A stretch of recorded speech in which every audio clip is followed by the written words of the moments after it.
Halo guys, gue Ray. Hari ini gue mau mereview sebuah speaker desktop dan harganya tuh murah banget menurut gue karena dia hanya dijual seharga 110 ribuan.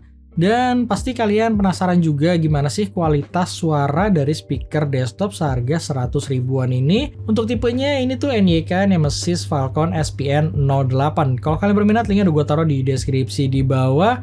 Jadi gak usah lama-lama, langsung aja kita mulai. Awal-awal gue akan membahas dari sisi build quality dan desainnya. Seperti yang kalian lihat kalau dari sisi desain ya dia tuh agak ke arah gaming ya. Karena selain dia mempunyai RGB, juga dari sisi desainnya dia bentuknya tuh agak berbeda dibandingkan speaker-speaker pada umumnya yang biasanya cuma kotak atau bulat.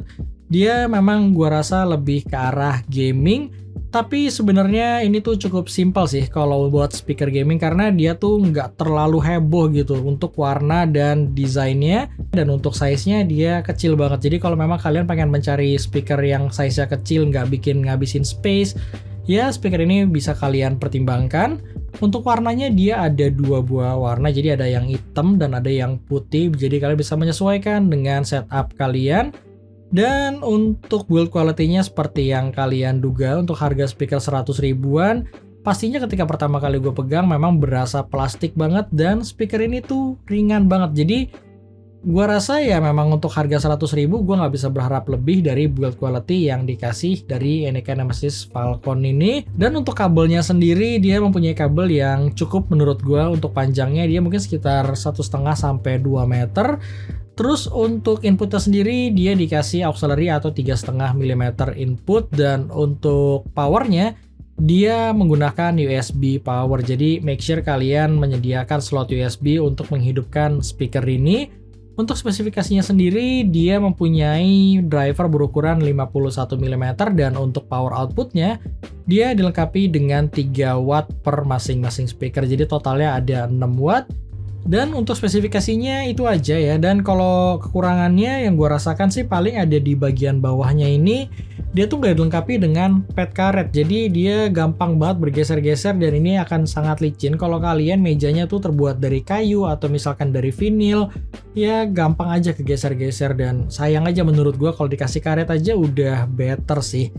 Dan langsung aja kita bahas ke bagian yang paling penting, yaitu sound quality. Dan seperti biasa kalau sound quality itu sifatnya subjektif, jadi apa yang gue sharing di sini merupakan opini dan pendapat dari gue pribadi. Oke, simpel aja ya. Kalau kalian ngomongin sound quality-nya, yang gue rasakan dari speaker ini adalah dia mempunyai suara yang slightly ke arah warm. Jadi dia akan nyaman ketika kalian dengerin misalkan buat background song, buat temenin kalian kerja, atau misalkan kalian pakai buat streaming YouTube. Seharian pun kalian gak akan merasakan capek, terutama untuk sisi treble-nya. Dan gua rasa yang paling bagus dari speaker ini adalah di sisi vokalnya, yang dimana dia memang lebih menonjolkan sisi vokalnya. Jadi ketika misalkan gue pakai buat nonton film, dialognya itu terasa terdengar cukup jelas. Atau misalkan ketika gue pakai buat dengerin podcast, ya gue sih bisa mendengarkan semuanya nggak ada masalah sama sekali. Kalau ditanya kurangnya ya pastinya dari sisi bass ya, karena size-nya yang kecil ini ditambah harganya yang terjangkau. Gue rasa kalau kalian berharap dia menghasilkan bass yang at least tuh berasa gitu, kalian akan kecewa mungkin karena bass di sini tuh bener-bener tipis menurut gue. Jadi ya asal ada aja sih kalau gue rasa bassnya, dan nggak ada spesialnya sama sekali. Jadi sekali lagi kalau buat gue spesial ya dari speaker ini adalah dari sisi vokalnya. Terus yang gue suka juga dari sisi separasi stereonya, yang memang ketika gue taruh di jarak sekitar 60 cm itu tuh stereonya berasa banget. Jadi kalau kalian pakai speaker ini misalkan buat nonton film, perpindahan dari kiri kanannya itu berasa. Jadi gue rasa sih ini speaker buat harga 100 ribu ya gue sih enjoy menggunakan speaker ini dari seminggu belakangan ini. Jadi ya gue sih akan rekomen ya speaker ini kalau misalkan kalian pengen mencari speaker misalkan buat pengganti speaker laptop kalian, atau iPad, atau tab, dan lain sebagainya. Atau bahkan buat PC kalau misalkan kalian nggak pengen ngabisin space dan budget kalian terbatas.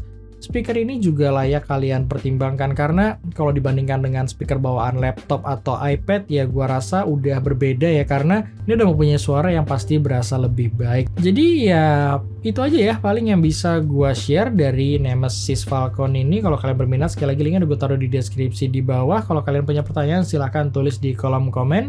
Thank you bagi kalian nonton dan sampai ketemu di review gue selanjutnya.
Cause I'm